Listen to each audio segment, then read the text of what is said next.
Hey, welcome to today's psychological drama. We'll explore Nick's wild journey. The terrifying part of mental illness is that the person has no idea what's real and what's fantasy. It's a bewildering maze. Who's in more pain, the people around or the one experiencing it?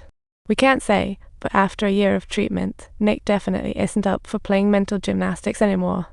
Nick was finally released, but school no longer had a place for him. He and his wife squeezed into an ordinary apartment was a life-turn.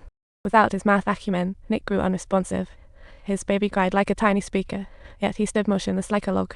All the burdens of life were on Ella's shoulders, but thankfully, she chose to stick with Nick and even cheered him on from time to time. To cheer Nick up, Ella gave him simple tasks like taking out the trash. But once he stepped out, Ella was stunned. Little did she know, he thought he was talking again. Ella was like, "Oh great, it's not garbage collection time." Indeed, a garbage collector passed by the window. Ella sighed in relief, and the night was lively. After the bath, Ella sought romance with Nick, but Nick felt like Ed had a cold shower. Desire vanished. He tried to cool off with a glass of cold water, but thinking of Nick's condition, Ella sat there feeling a complete lack of affection.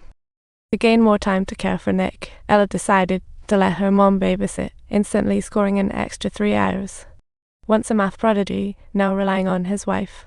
That hit Nick like a ton of bricks. Talk about awkward. So that night, Nick quietly stashed Ella's meds, and full currencies and his math sensitivity was back in a flash. But with his sensitivity came those maddening hallucinations. What a combo. Lost in math, Nick heard pebble sound, a voice luring him into the woods. Lo and behold, he met Vivian, who set him up with a secret base near the apartment. It felt like a spy mission. She swore that if Nick went back to work hard, the world would recognize his genius. Nick's heart was singing. And so, Nick fell deep into this delightful daydream, and life just rolled on.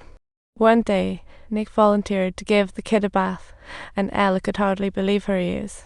She was overjoyed, nearly crying, when gathering laundry, she heard a radio buzz from a nearby cabin.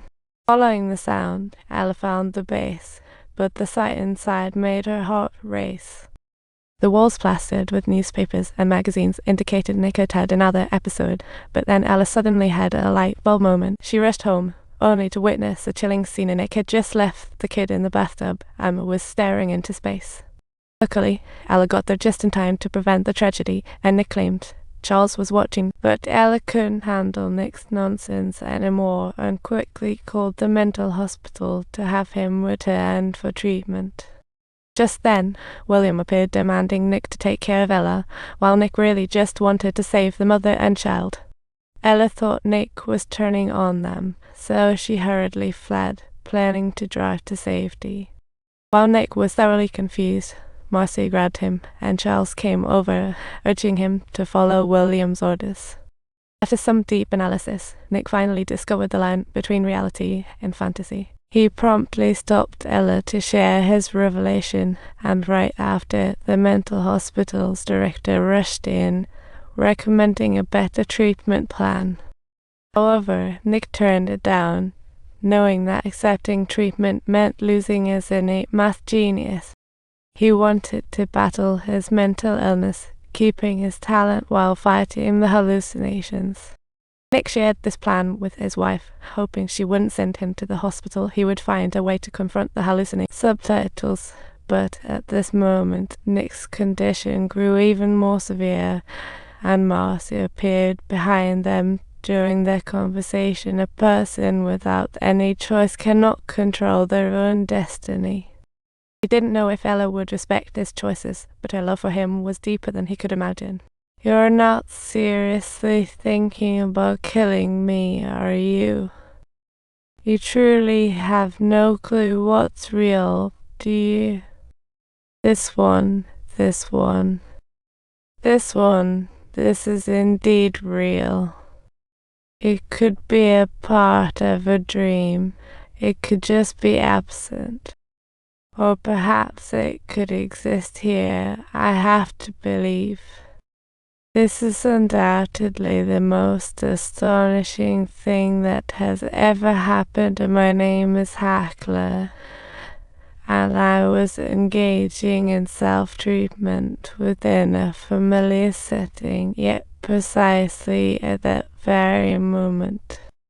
Charles found him, telling him to inform Martin that he's a super-duper genius, igniting Nick's anger.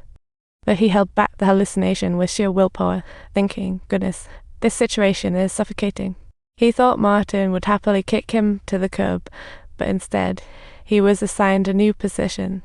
On Nick's first workday, he quarreled with hallucination William Explosive, going at it in front of everyone until Martin arrived and calmed him down. Nick was red as a beet.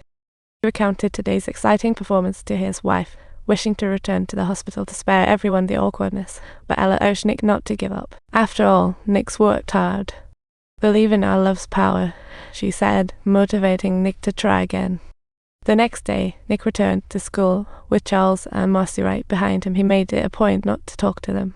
But this very action infuriated Charles like that was anything to him.